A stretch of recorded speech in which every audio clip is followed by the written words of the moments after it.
नमस्कार, म राजेश हमाल। यहाँहरू सबैलाई थाहा छ अहिले विश्व एउटा असामान्य परिस्थितिबाट गुज्रिरहेको छ र हाम्रो राष्ट्र पनि अछुत छैन।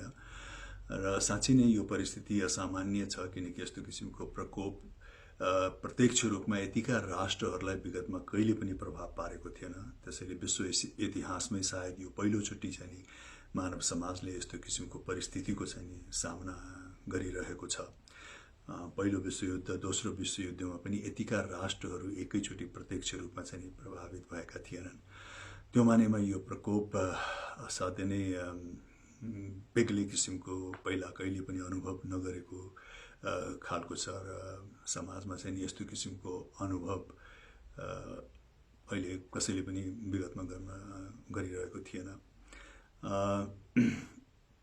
तर विडम्बना फेरि यो पनि छ कि जुन प्रकोपको चुनौती हामीले गरिरहेका छौँ त्यसलाई सामना गर्नको लागि आफूमा सतर्कता अपनाउने, आफू एउटा जिम्मेवार बोध गर्ने बाहेक अन्य अरू कुनै उपाय अहिले छैन।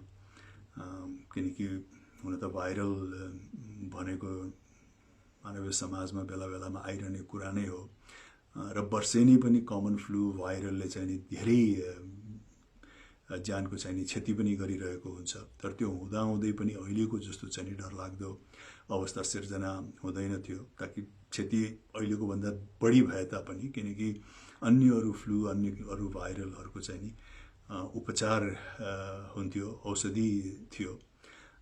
तर अहिलेको यो भाइरल जुन छ यो पनि कोरोना भाइरसकै परिजाति हो र कोभिड-19 को सबैभन्दा डरलाग्दो पक्ष चाहिँ यसको भ्याक्सिन अहिलेसम्म चाहिँ नि पत्ता लागिसकेको छैन, यसको आविष्कार भइसकेको छैन।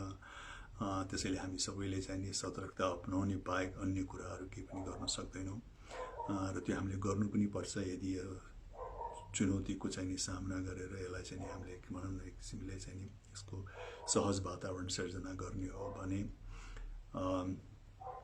म आफैले पनि आफ्नो दैनिकीमा धेरै परिवर्तन ल्याइसकेको छु। पछिल्लो 4-5 दिनमा म प्रायः जसो घरमै बसिरहेको छु, विभिन्न किसिमको कार्यक्रमहरूमा पनि त्यति गइरहेको छैन।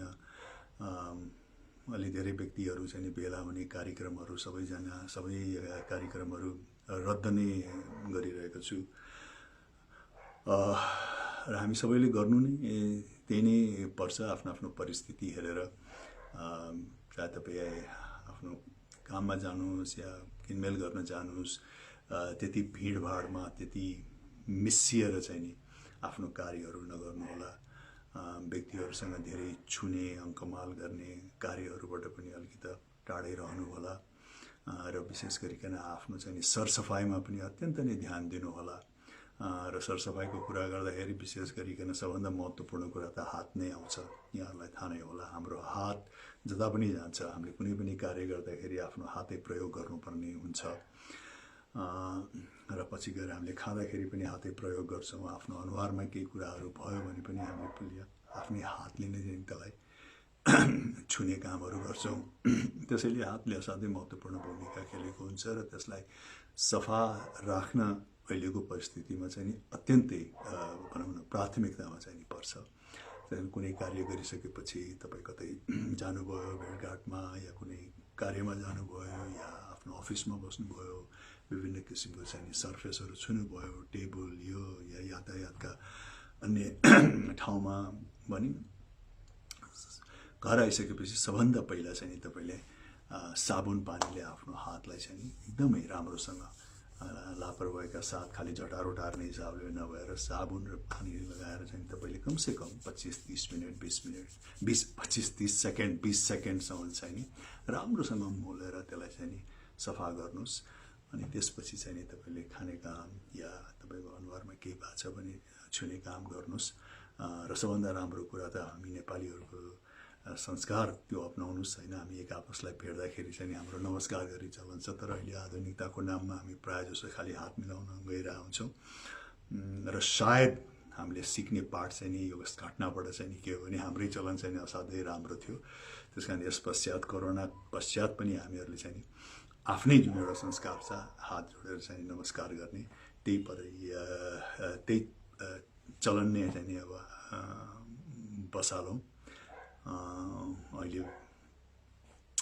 हालसालै मैले प्रायः जसो व्यक्तिहरू हामी नेपालीहरू पनि नमस्ते गरे तापनि नमस्ते गरिसकेपछि फेरि हात अगाडि बढाएर हात पनि मिलाउन जान्छु। त्यो डबल कार्य पनि गरिरहेको हुन्छु हामीहरू।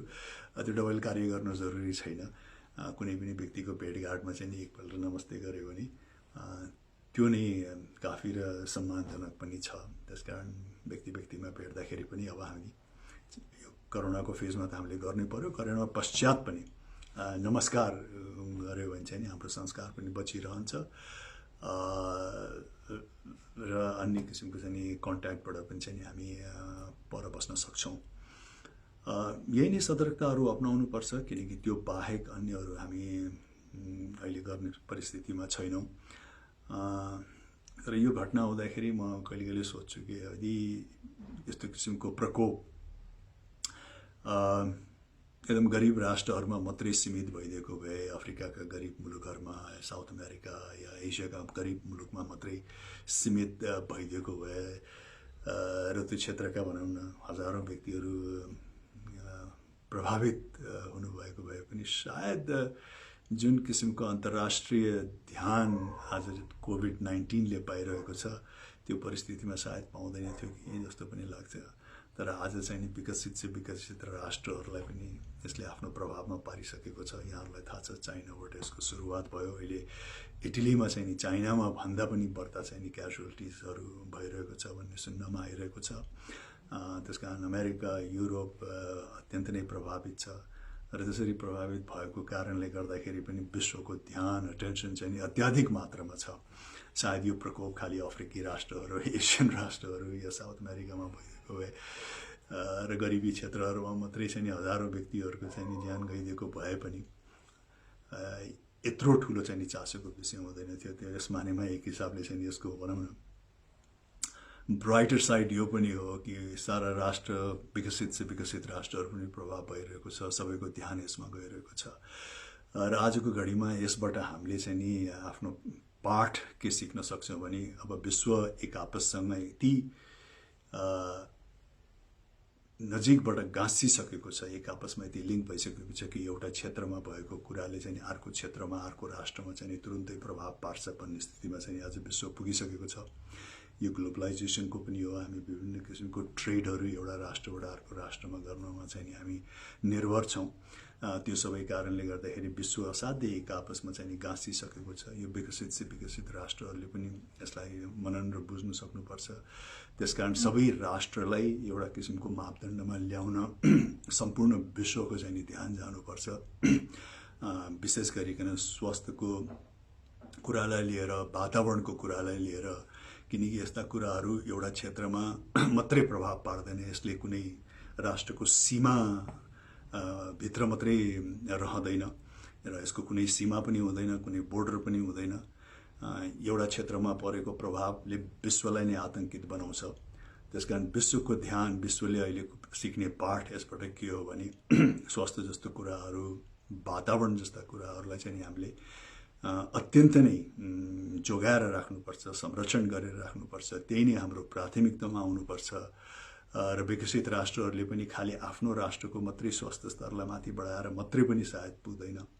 उहाँहरूको सक्दो ध्यान चाहिँ नि अन्यहरू मुलुकहरू जो अलिकति गरिब छन्, जो असहाय छन्, त्यो मुलुकहरूको पनि स्वास्थ्य स्तरलाई कसरी माथि बढाउन सकिन्छ, त्यहाँको व्यक्तिहरूलाई पनि कसरी चाहिँ नि स्वास्थ्यको चाहिँ नि समान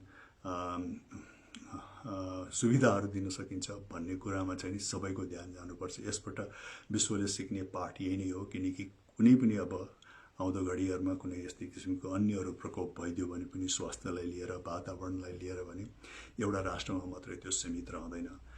त्यो मानेमा चाहिँ नि अब विश्व एकजुट हुनु अत्यन्त नै जरुरी छ यस्तो किसिमको समस्याहरूलाई लिएर। यसबाट सबैभन्दा ठुलो पाठ विश्वले, विकसित राष्ट्रहरूले, अन्यहरू मुलुकहरूले सिक्ने यही नै हो। र हाम्रो राष्ट्र पनि त्यही नै हो। हाम्रो राष्ट्र पनि हामी समृद्धि भन्छौँ, तर समृद्धिमा सबैभन्दा नम्बर 1 प्राथमिकतामा चाहिँ नि तपाईँको जनसमुदायहरूको स्वास्थ्य नै आउनुपर्छ। त्यसपछि शिक्षा, रोजगारहरू त छँदैछन्। त्यसैले स्वास्थ्यलाई चाहिँ नि को क्षेत्रमा चाहिँ नि लाचारिता या मनपरी अवश्य पनि गर्नु भएन। किनकि स्वास्थ्य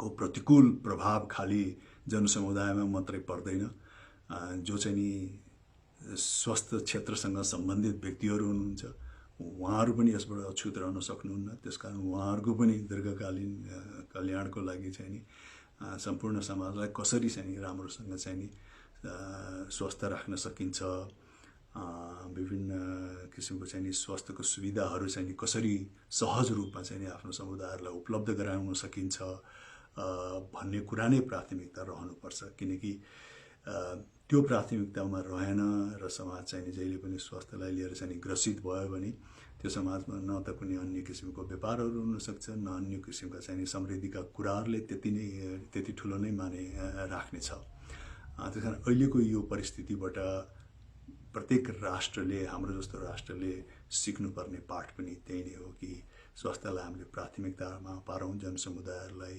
स्वास्थ्यको बारेमा चाहिँ नि खेलबाड नगरौँ, सहज रूपमा उपलब्ध गराउँ, यसलाई एकदम भयङ्कर ठुलो व्यवसायको रूपमा नलिउँ।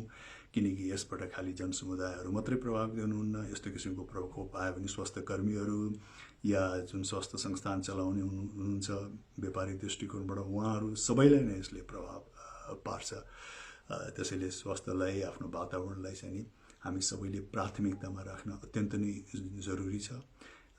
किनकि यो बिथलियो भने विश्व नै बिथलिन्छ भन्ने कुरा चाहिँ यसले प्रमाणित गरेको छ। त्यसकारण सबभन्दा महत्त्वपूर्ण पाठ चाहिँ नि यो घडीमा हरेक राष्ट्रले र विश्वले सिक्नुपर्ने यही नै हो।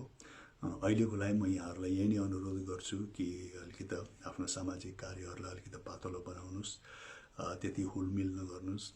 सक्नुहुन्छ भने आफ्नै घरमा या सीमित व्यक्तिहरूमै सीमित रहनुहोस्। अघि मैले भने जस्तो हात राम्रोसँग धुनुहोस् र हाच्छ्युँ गर्दा खोक्दाखेरि असाध्यै सतर्कता अपनाउनुहोस्। किनकि यसको सर्ने भनेको खालि व्यक्ति छुँदैमा सर्ने भन्दा पनि व्यक्तिबाट निस्किने जुन थोपाहरू हुन्छ, पानीका थोपाहरू, सिँगानका थोपाहरू, आँसुका थोपाहरू, यस्तो चाहिँ अर्को व्यक्तिमा गयो भने चाहिँ अझ सजिलै हिसाबबाट सर्छ। त्यसैले हाच्छ्युँ गर्दाखेरि रुमालमै गरेर राम्रो रुमाल नभए हातमा भन्दा पनि तपाईँले यदि यसरी कुइनामा हाच्छ्युँ गर्नुभयो भने तपाईँको छिटाहरू अन्य ठाउँमा त्यति जाँदैन। खोक्दाखेरि पनि तपाईँले यसरी चाहिँ खोक्नुभयो भने अन्य ठाउँमा तपाईँको छिटाहरू जाँदैन। किनकि सबैभन्दा प्रभावकारी चाहिँ त्यही छिटा नै हुन्छ, त्यो छिटाले नै सङ्क्रमण गर्ने हो।